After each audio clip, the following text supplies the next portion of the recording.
I was accused of hitting a child. I didn't. But the worst part? My husband believed I did. If you've ever had someone lie about you, and everyone else chose to believe them, you already know. It doesn't just break your heart. It hollows you out. Because when the people who are supposed to protect you turn their backs, you start to wonder if love was ever real to begin with. Before I tell you what happened, take a second to like this video, subscribe to the channel, and comment below if you've ever been blamed for something you didn't do, especially by family. I read every story, and I know I'm not alone. My name is Rachel Monroe. I'm 35, a children's therapist, and for most of my life, I've been the calm one, the peacemaker, the woman who fixes other people's chaos without letting anyone see her own. I married into a family that cared more about appearances than truth. I didn't realize it at first. On the surface, it all looked so warm, so southern, so picture perfect. We lived in Savannah, Georgia, where the air is thick with secrets, and every porch swing holds a story no one dares to say out loud. My husband Mark came from one of those respected families. Old money, old traditions. His mother, Evelyn, was the kind of woman who smiled with her teeth but judged with her eyes. And then, there was Claire, his sister, my sister-in-law. Claire had a way of walking into a room and making it colder. She always acted like I was a stray dog Mark had brought home from a shelter. I tried to win her over. I really did. But nothing ever melted that icy wall she kept between us. Still, I focused on my work. Helping children, healing families. I had a dream of opening a small clinic, something soft and safe in a world that so often isn't. Mark said he supported me, even helped me with a private loan when the bank didn't see the vision. But Claire did see it, and she hated it. I didn't know then that behind her strained smiles and passive-aggressive digs, something much uglier was brewing. It started with a phone call. Mark was pacing in the hallway, phone to his ear, one hand gripping the back of his neck. I remember wiping down the kitchen counter, humming to myself, a normal day, and then I heard him say my name, followed by words that stopped my heart. She said Rachel hit Jacob. I froze. Jacob was Claire's 6-year-old son. A sweet, nervous little boy who used to clutch my hand like it was a life preserver. I'd watched him more times than I could count when Claire needed a break or had a last-minute spa appointment. She said what? I asked. Mark turned to me slowly. His face was pale. His voice was flat. She says you got frustrated with him. That you shoved him. That he's scared of you. I laughed. It came out sharp and wrong. Like glass breaking. You can't be serious. But he didn't laugh. He didn't ask for my side. He just looked at me like he didn't know who I was anymore. The rest happened fast. Claire made vague Facebook posts about protecting your kids. Her church friends started whispering. Evelyn stopped inviting me to family dinners. And Mark, he barely spoke. He said he needed space to think. I wasn't suspended from work, but the gossip seeped in. A parent pulled their child from my caseload without explanation. Another asked if I was okay. I was being erased. Silently, efficiently, and no one, not even the man I shared a bed with, stood up for me. Then, one day, while cleaning up Jacob's old play area in the guest room, I found something under the bed. It was small, ordinary, but it didn't belong there. And it would become the first thread that unraveled the whole lie. It was a red plastic toy car. The kind Jacob always brought with him. Clutched in his hand like a talisman. He never went anywhere without one. But this one had a piece of tape wrapped around it. With a scribbled note that stopped my breath. Don't tell Daddy. Or Aunt Rachel gets in trouble. I sat there on the floor. Crisscross applesauce like I was the 6-year-old. Staring at that car like it might burst into flames. The handwriting was Claire's. Sharp. Slanted. Almost smug. I didn't move for a long time. Just held it in my palm. Heart pounding. Mouth dry. Like the truth had been handed to me in the shape of a toy. I wish I could tell you I confronted her right then and there. But I didn't. I put the car in a drawer.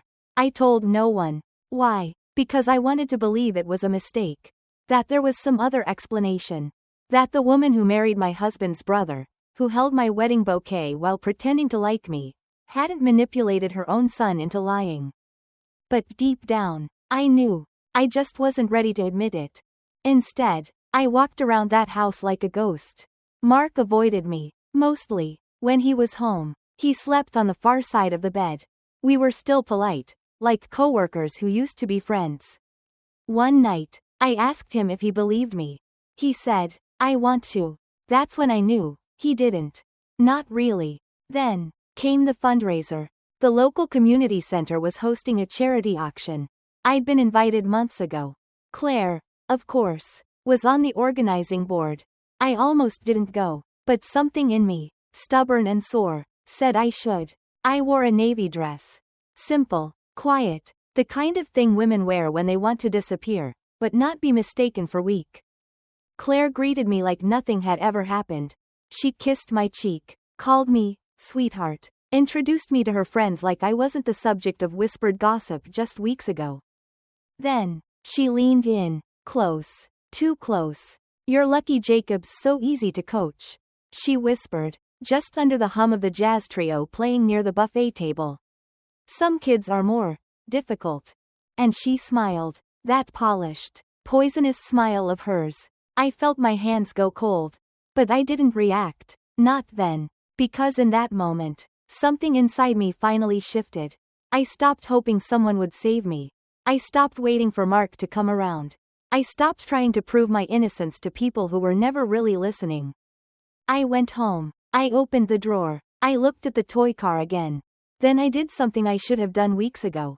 I started recording everything.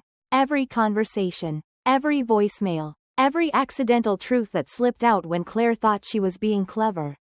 It didn't take long. 1 week. Maybe 2. Claire liked to talk. She liked to gloat. And once she thought I was defeated, she got sloppy. Then came the moment that changed it all. Claire came over one afternoon to check on me. As she put it, she brought muffins, blueberry, store-bought, but arranged on a homemade ceramic plate. Like that would somehow make it feel personal. We sat in the kitchen. She sipped tea. I asked her, "Why did you do it?"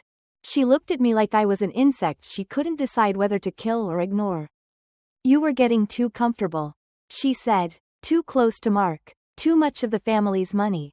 It wasn't personal. Wasn't personal. I smiled. Just barely. Because the recorder in my pocket was still running. Because I knew then that the storm was about to break, and this time, I'd be the one holding the umbrella. A week later, Mark's mother called. Evelyn. She said she wanted to clear the air, and invited me to a family dinner. I almost said no, but I didn't. Because I had one last card to play. And I wanted everyone at the table when I laid it down. The night of the dinner, I arrived just after sunset. The Monroe house sat on the edge of a quiet cul-de-sac. Trimmed hedges and white columns glowing under the porch lanterns like a painting trying too hard to prove something. That house always felt too still. Like it was holding its breath. I stood at the front door for a full minute before I rang the bell. Evelyn answered, lips painted, pearls on her neck like always. "Rachel," she said, her voice dripping with manners. "Glad you came." Inside, the table was set for 6. Claire and her husband were already seated. Wine glasses half full. Mark stood stiffly near the fireplace. Hands in his pockets. He looked tired, older than his 38 years. I wondered, for a moment, if guilt had been keeping him awake. "Let's sit," Evelyn said. The food was store-bought roast chicken and mashed potatoes. Comfortable, non-confrontational food, the kind you serve when you want to pretend nothing is wrong. Claire led the conversation. As always, she talked about Jacob's piano lessons. A fundraiser she was organizing. How hard it was raising a child, with everything going on. I didn't speak. I let them go on like that for 15 minutes. Then I cleared my throat. I'd like to say something. Silence fell. Evelyn put down her fork. Claire leaned back in her chair. Mark stared at his plate. I reached into my bag and pulled out a small Bluetooth speaker. Set it gently on the tablecloth like a centerpiece no one asked for. "What is that?" Claire asked, her tone sharp. I pressed play. Her voice filled the room. That syrupy, smug voice. "You're lucky Jacob's so easy to coach." Some kids are more difficult. Then, the kitchen scene. Her saying it wasn't personal. Her admitting I was getting too comfortable. I let the words play out slowly, letting the silence after each sentence settle like dust. Nobody moved, not even Evelyn. When it ended, I turned it off and looked at Mark. Just looked. He wasn't pale this time. He was gray, like all the color had drained from his skin. His mouth opened, then closed again. Claire stood up fast, her chair scraping against the floor. You recorded me? That's illegal.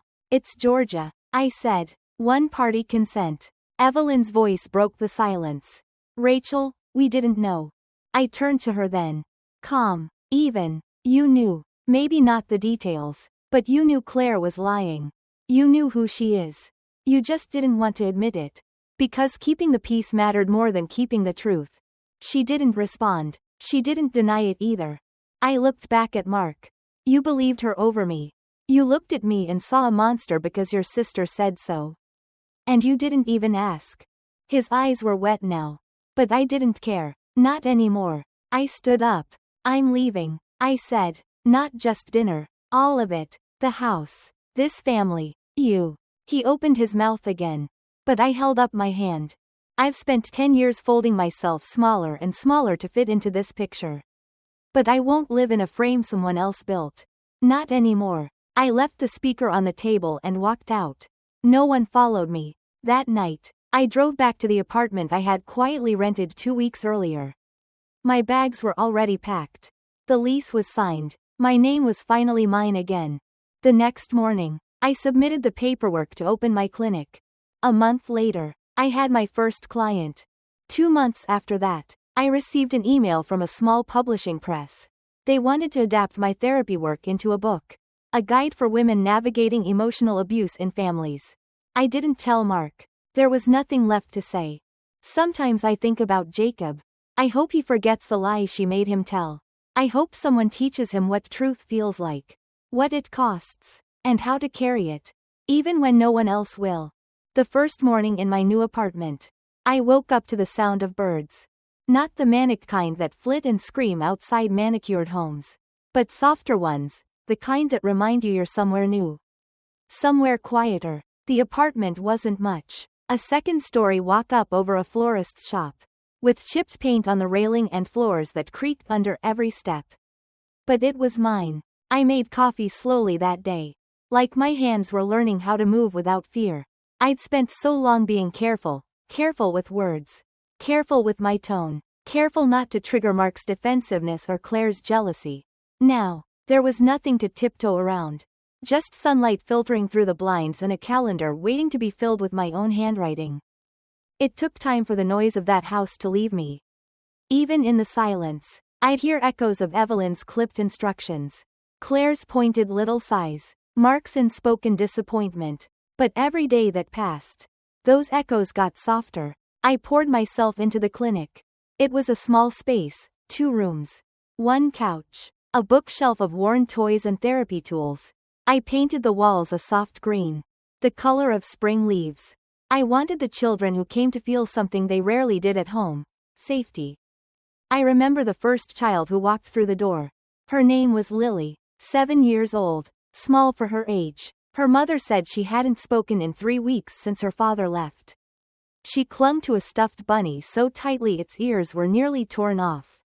I didn't rush her. I let her sit. I showed her the toys. I played soft music. And after 2 full sessions of silence, she finally whispered, "Do you think he left because I cried too much?" That's when I knew I was right to leave. Because how could I help children believe they deserved love if I couldn't believe it for myself? The days became fuller. I saw Lily, and then a boy named Ethan, and then a pair of twins navigating a brutal divorce.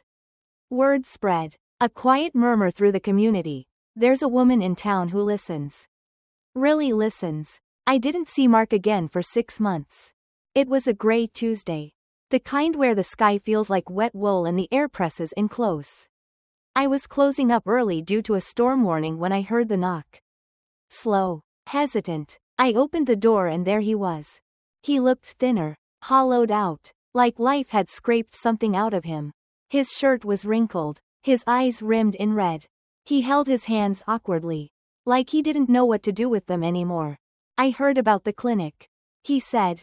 I nodded. It's going well. I read your article, he added, the one in the paper. About emotional loyalty. That article had been a turning point.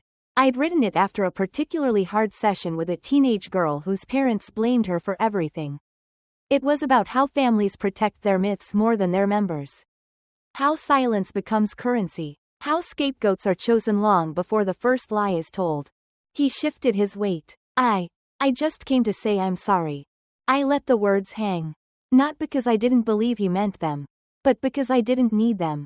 He went on. I believed her because it was easier. Easier than accepting that someone I loved could lie like that. Easier than admitting I failed you. I nodded again. I know. He looked at me like he was waiting for a crack. For some part of the old me to show. The woman who always made it okay. Who folded her hurt into apology. But I just stood there. Calm. Still. I'm glad you're doing well. He said softly. I am. I replied. And then I closed the door. Not with anger. Not with triumph. But with peace. Because the hardest thing about healing isn't letting go of the pain. It's letting go of the need to prove it was real. I didn't need him to see it anymore. I saw it for myself.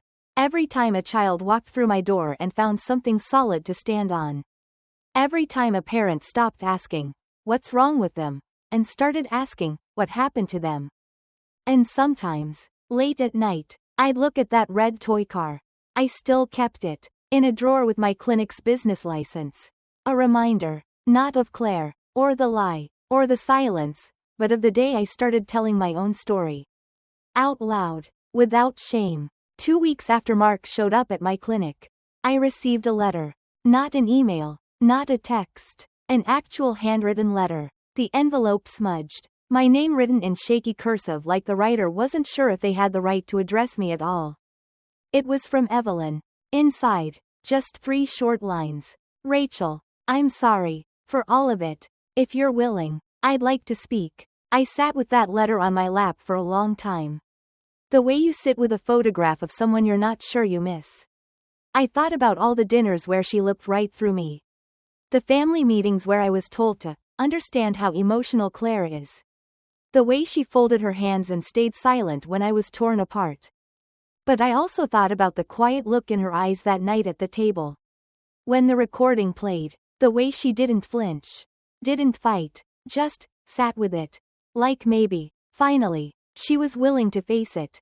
A week later, I met her at a small cafe by the river. The kind with foggy windows and chipped mugs. She was already seated, hands wrapped around her coffee like she needed the warmth to keep from shaking.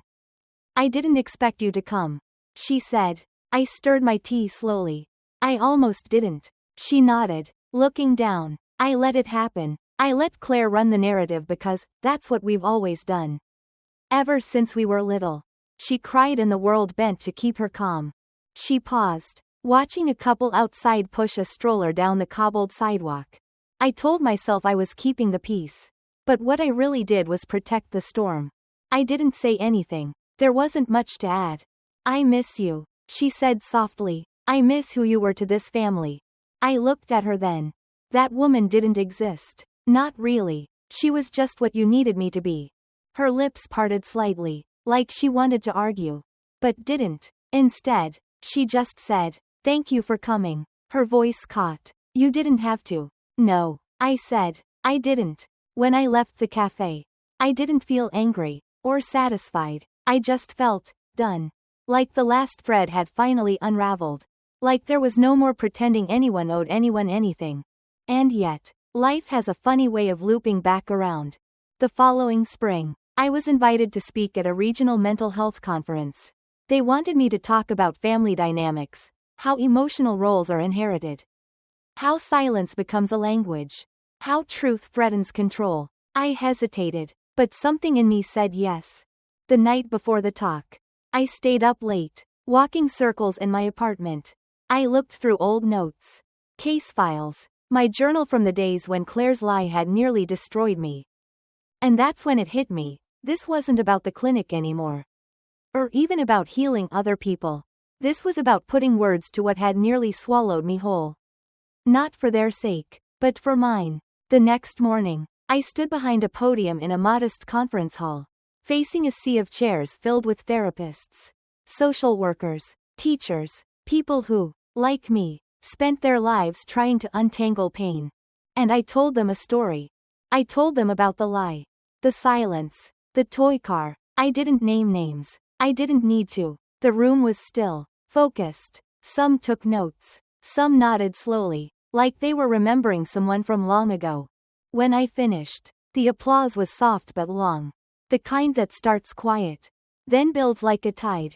Afterward, a woman in her 60s approached me, her eyes glassy. She told me she was estranged from her daughter after a similar accusation. That no one had believed her either. That hearing my story made her feel less alone. I held her hand. I told her the truth doesn't always clear the sky, but it clears the path. That night, back home, I lit a candle and sat in the quiet.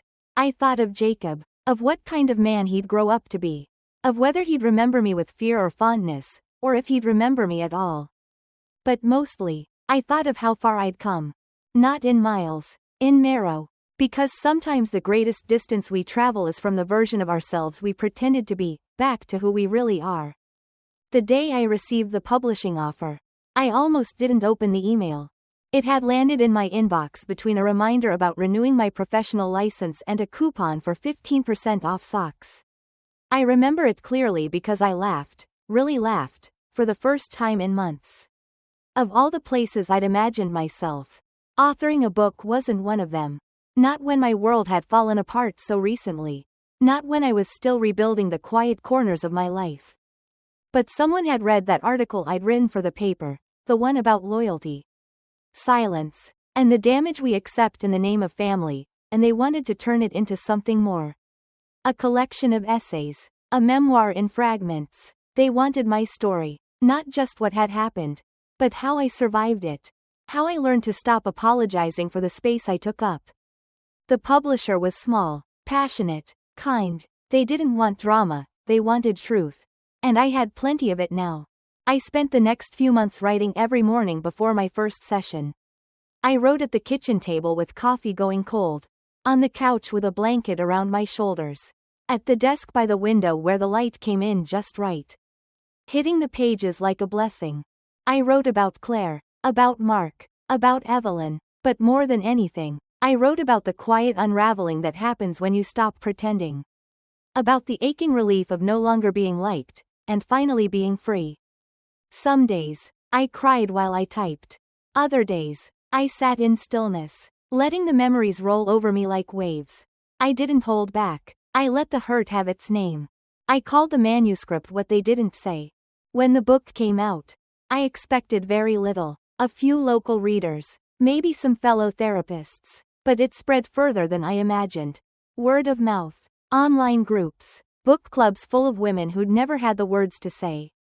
That happened to me too. Letters poured in, some handwritten, some emailed at 2 in the morning.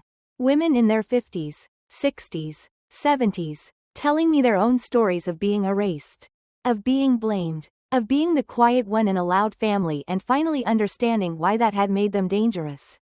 One letter in particular stayed with me. It was from a woman named June. 73. She wrote, "I spent my whole life believing it was my fault. That I should have just tried harder. You helped me understand it was never about me. It was about what they needed me to be. Thank you for showing me it's not too late to let go of a story that was never mine to begin with." I pinned that letter to my corkboard. Not for pride, but for purpose. It reminded me that the truth, once spoken, ripples far beyond the moment. That when one woman tells her story, she gives permission for others to find their own. Then, one afternoon, I was walking home from the clinic when I passed a park. The wind was gentle. A few families were scattered around. Kids chasing bubbles, climbing on monkey bars, losing shoes in the sand. And there, sitting on a bench, was Jacob, taller now, older, maybe 8 or 9. He was holding a book in his lap, something colorful, with a dragon on the front. Claire sat beside him, talking into her phone, not really paying attention. I slowed my steps. Not enough to be noticed. Just enough to see him. He looked up from his book for a moment. Scanning the park. His eyes passed over me without recognition. And that was okay. Because he was smiling. That smile told me everything I needed to know.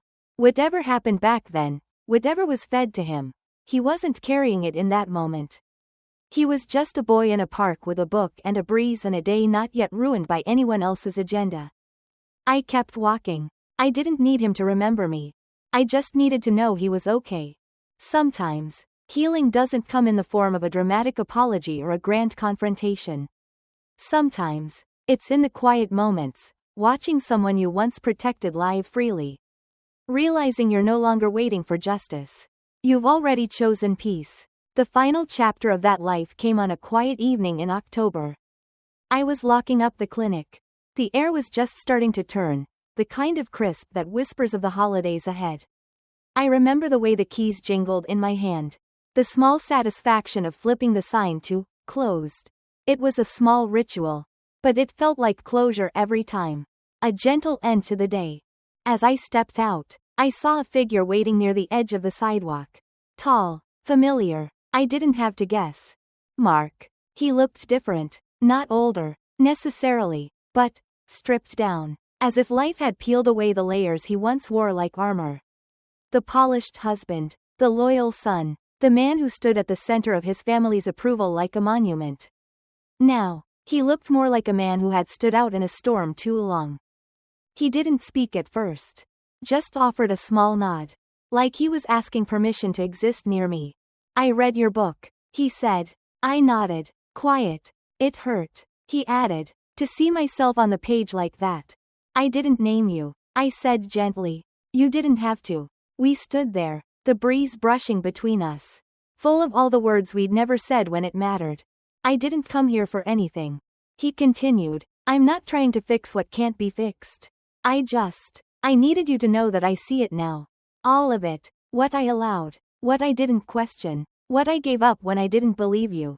I looked at him. Really looked. And for the first time in a long while, I saw not the man I married, but the boy he must have once been. The boy who had learned. Somewhere along the way, that loyalty to family meant keeping the peace no matter the cost. Even if the cost was someone else's truth. I'm sorry, he said, not as a plea, but as a fact. I stepped a little closer. Just enough to lower my voice. Some wounds don't heal, I told him. They teach. He closed his eyes, and I knew he understood. I don't think he expected forgiveness. I think he just needed to say it out loud. Maybe for himself. Maybe for the part of him that still carried the weight of the lie like a stone in his chest. He walked away after that. Slowly, without turning back. And I stood there, watching the last echo of that chapter dissolve into the night. Later that evening, I curled up on my couch with a cup of tea. The manuscript for my second book sat open on the table beside me. This one about the stories we inherit. And the ones we choose to tell instead. Outside, the streetlights hummed. Inside, the silence no longer felt empty. I thought about how much I'd once wanted to be believed. How deeply I craved validation from the very people who couldn't see me. But life had a way of softening that hunger. Of reminding me that the loudest truth is the one we live, not the one we beg others to accept. Claire never apologized. She never admitted what she did. And maybe she never will. But I'm no longer waiting on her words. Or anyone else's. The lie she told tried to define me. The silence that followed tried to bury me. But I spoke. And I kept speaking. And in doing so, I built something stronger than proof. I built a life. These days, my clinic is full. My waiting list runs months out. Parents cry in my office and children learn that their pain doesn't make them broken. I write when I can. Speak when I'm invited. And live slowly, softly, with more honesty than I ever thought possible. I still have the red toy car. It sits in a glass shadow box now. Above my desk. Not as a reminder of what happened, but as a tribute to the moment I chose myself. The moment I stopped folding. Sometimes visitors ask about it. And I simply say, that was the first lie I outgrew. Then I go back to work. Because there's always someone else who needs to know it's not too late. Not too late to be believed. Not too late to walk away. Not too late to start again. And never too late to tell the truth. The real one. The one you lived.